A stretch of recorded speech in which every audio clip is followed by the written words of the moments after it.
Bila bateri tu pecah.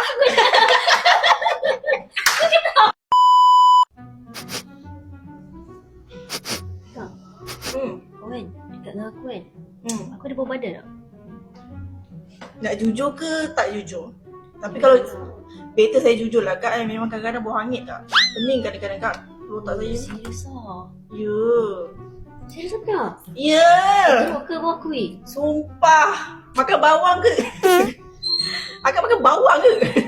Tak lah, bukan sebab aku tak suka makan sayur tau. Aku suka makan macam ayam goreng. Si ayam general goreng-goreng macam pisang goreng tu semua aku makan. Tapi kalau sayur aku kurang. Patutlah. Akak nak tahu tak? Ni saya baca hari tu kan. Kalau tak makan sayur tu boleh menyumbang kepada bau badan. Sebab apa? Serius lah? Betul! Sebab apa? Sebab badan akak tu tak cukup nutrisi. Bila tak cukup nutrisi, badan akak tu tak boleh nak keluarkan peluh. Bila tak boleh keluarkan peluh, banyak bakteria. Bila bakteria tu tak pecah, pula dengan air peluh akak tu, sebab itulah bau badan.